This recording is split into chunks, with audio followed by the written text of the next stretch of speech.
ain't so tough with that bad boy tuck. I'ma get it how I'm living, I'ma walk the walk. Outline my lines, I rap through thought. How's it going, friends? Welcome back to Football Therapy with me, your host Jan. Hope you're doing well. Do genuinely hope that. Welcome back to Chelsea News. What are the journalists saying today, ladies and gentlemen? Well, of course, it's an ever-developing situation with the Chelsea managerial position. Names dropping out of the race. Lots and lots of talk about the Brighton manager, Roberto De Zerbi, in the last couple of days, which, of course, is something I've been reflecting on here on the channel. But some confusion. Late doors. I do think that we are nearing some form of definitive answer, which is good because it's still early days. We remain in May, like, you know, the season has just sort of finished. We haven't even had the Champions League final yet. So if they get it done soon, it's still early enough and it's not dawdling. But last night, David Ornstein released a article on Kieran McKenna no longer being under consideration for Chelsea, which is something I reflected on here previously. But he also hadn't and didn't mention Roberto De Zerbi, which has got a lot of people thinking, and there's a lot of talk about Maresca. Now, of course, Enzo Maresca, Leicester City manager, disciple of Pep, previous coacher of Cole Palmer, and Romeo Lavia, you know, knows Joe Shields, of course, at Chelsea. He has been under serious consideration, and like I've said here on the channel, that I've read reports that he's been interviewed quite a lot, Maresca. There's a good...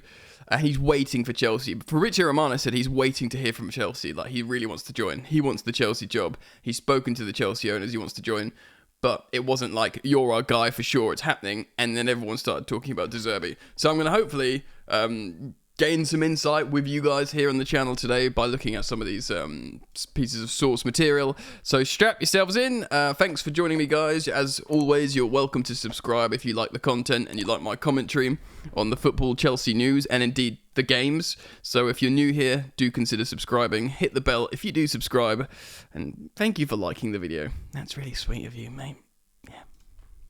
Alright then, so Ornstein last night, in the dead of night, when all of us were sleeping, it was actually only 11 PM, but trust me, by 11 PM these days, I'm well asleep. I no longer burn the candle at both ends. Chelsea's process to appoint a new head coach is rapidly approaching a conclusion, with the club no longer considering Kieran McKenna among a small number of final candidates for the role. Yeah, so Kieran McKenna, Ipswich, amazing double promotion, young coach, 38, some Premier League experience from being on the bench at Man United. Chelsea considering him, Brighton considering, Man United considering him, now Chelsea not considering him. So this is what Ornstein writes. That leaves... Watch, doing something to me. That leaves Leicester City's Enzo Maresca and Brentford's Thomas Frank as the only known options to remain to take over. Now, of course, there was this sneaky unknown candidate that people thought, is it Ruben Amorim? Is it Roberto De Zerbi? Ooh, I wonder what the narrative is and the reason why they have to remain unnamed. And by the way... I think David Ornstein is the top source in terms of reliability. But look, I'm not saying it's going to be the way here, but just to be honest here, just to be fair and like open, he's saying only known options. Now, I believe he has an insight. I believe David Ornstein gets briefed by Chelsea.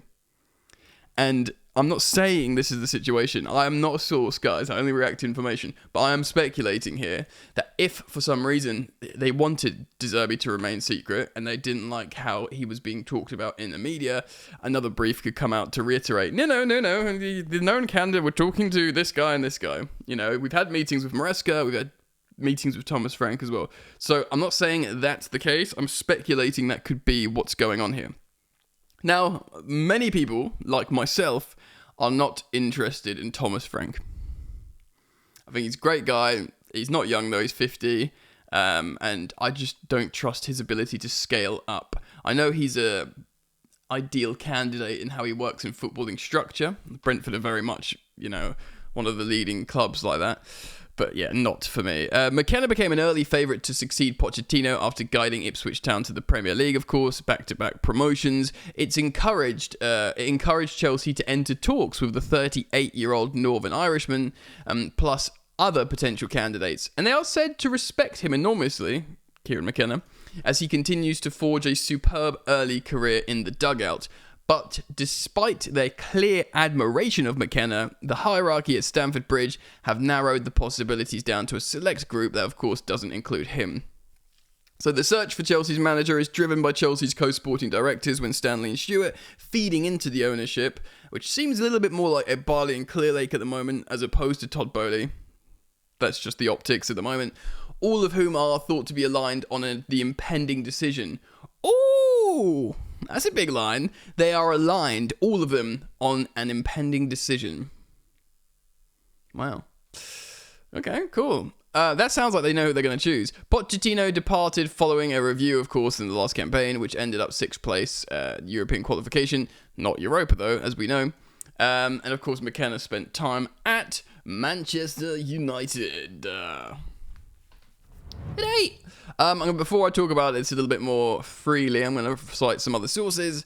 Fabrizio Romano tweeting 8 hours ago, Ruben Amorim is not in talks with Chelsea. Ruben Amorim has, of course, been in talks with Chelsea before.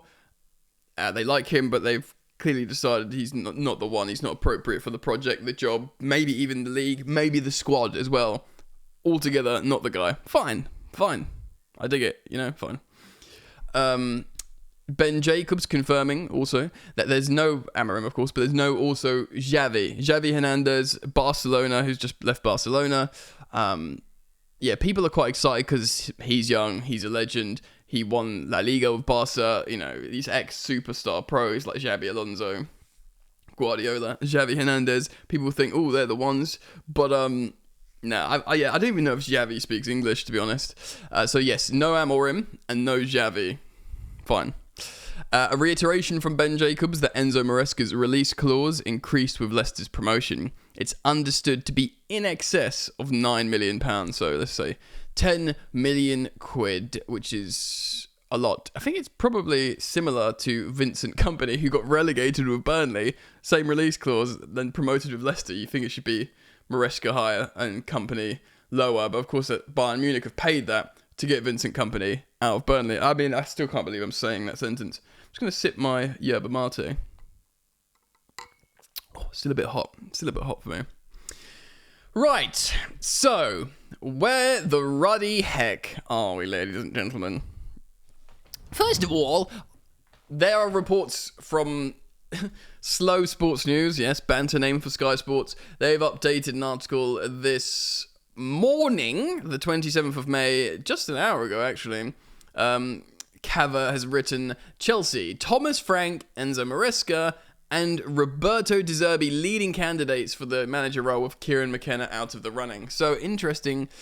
I, of course, am inclined to believe David Ornstein over Sky Sports. Most people over Sky Sports. But remember, Ornstein didn't rule out De Zerbi. He said known candidates.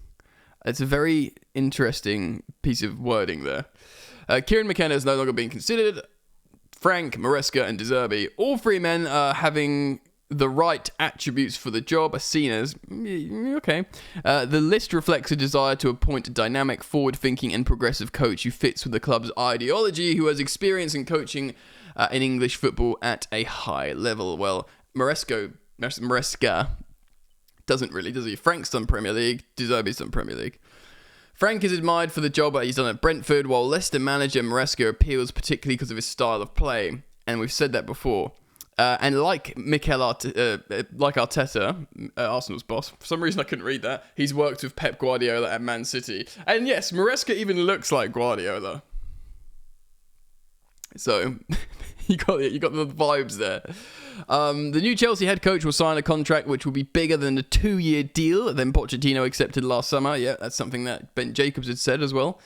Co-sporting directors Winstanley and Stewart have been working on drawing up the final shortlist of recommended candidates. The final decision on the new head coach will be made by the ownership group, which of course includes Bowley and Eghbali. Chelsea manager requirements, ladies and gentlemen. He must fit into the club structure, play possession-based football, which, again, is raising collective eyebrows about Thomas Frank at Brentford. You might say he had to play transitional football. Yeah, I agree. He did the smart thing about doing it, but he's not demonstrated of late the ability to play possession-based football.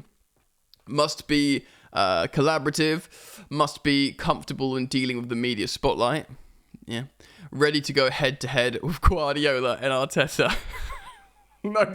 No pressure, bro. Of course, Guardiola only one more season in the Premier League, if we are to believe reports. I reacted to that story on the second channel, Football Yannick. I was a little bit like, praise the Lord, Guardiola's leaving. I did give him his flowers, but I also explained how it gives everyone else one season to find their feet, and then the next season really go for the title, which I think is quite exciting and interesting. Yeah, ready to go head-to-head with Guardiola and Arteta. Look, Arteta was an assistant coach. So, let's be fair here. I know Arteta took a while to get going. Like, they finished 8th twice in a row, didn't they? They finished 8th twice in a row. Was it 5th? And then second? I can't remember. How many seasons? Because he's been there half a season and then a few. It took him a while to get going, Arteta. But he was only an assistant coach to the Arsenal coach. Massive jump. And he was bad for a while. He would have been sacked by Roman Abramovich 10 times over, and maybe the new owners 20 times over the way they go.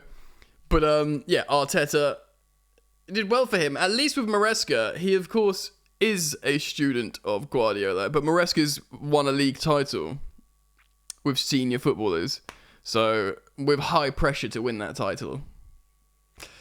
So we're going to talk about Maresca in just a little bit. I'm just looking at some other loose ends. Is there anything I've got here that I want to talk about? Okay, so look, we can all agree.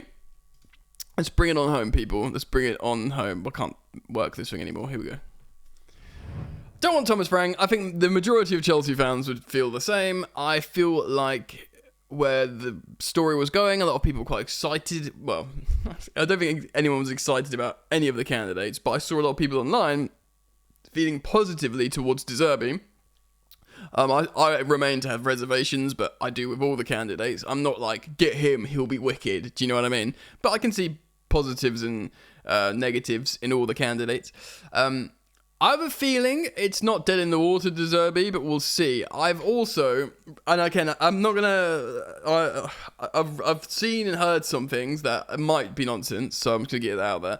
But that Eghbali, I think Eghbali wants De Zerbi, but the sporting directors don't, or something like that. With De Zerbi, there's a split with sporting directors and ownership, I think.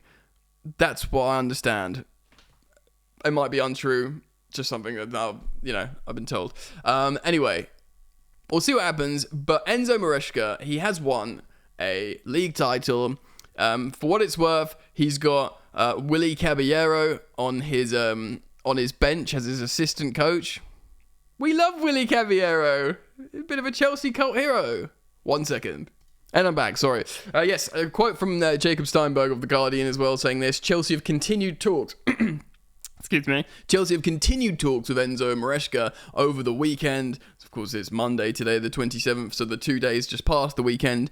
Continued talks with Maresca. Of course, the Leicester manager has support from key figures. Frank's also considered. McKenna's pulled out of the race to succeed Pochettino. I think Frank is going to be kept in the conversation as just a backup if Chelsea just don't have a manager. I feel like there is an element of due diligence with these guys. Like, yes, we'll talk to this guy, but let's not be left with nothing. I wonder, because I knew for a fact they'd spoken to a lot to Enzo Maresca before, and they've picked up and done way more talks over the weekend. Romano is saying he wants the job. Chelsea have gone back to do more interviews with him. And if we are to believe the previous reports from Matt Law of The Telegraph and indeed Sky Sports again today, if we want a possession-style football, I think he's always been the obvious candidate for possession football. Like, De Zerbi can do it, but he's still more like high. There's something a bit high-octane about his football and maybe a bit more risky. Certainly Thomas Frank is transitional, sit back and counter, and that's not what we're going to do at all.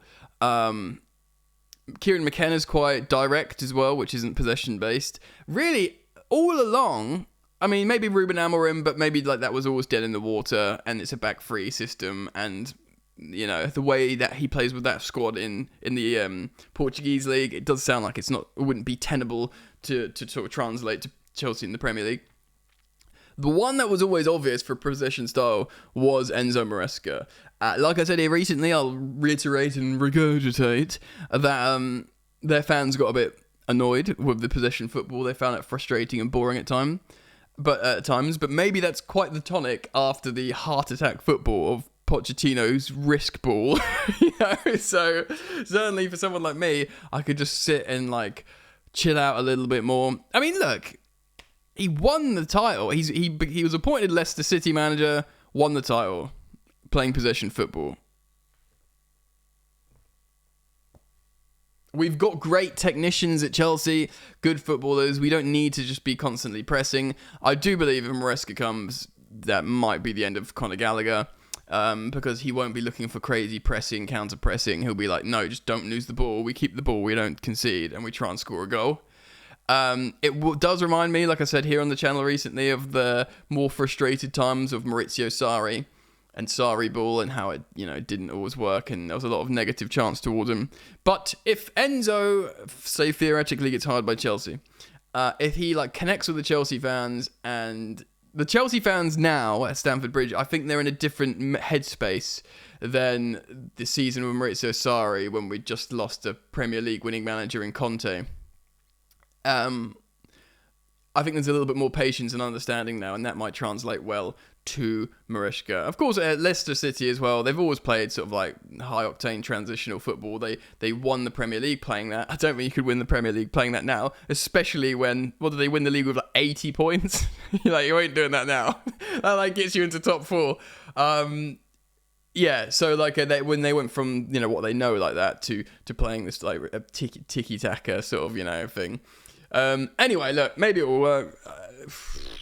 Again, it's hard to trust the ownership and the sporting directors and defer to them and let them do their job, because we've been in the trenches essentially for a while. But let's just do it for the moment. Obviously, guys, keep it locked here. As soon as anything pops, I'm going to be around my desk all the time, so I'm going to react very, very quickly. Make sure you hit the bell when you subscribe. Thank you for liking, and I will see you back here very soon. Peace.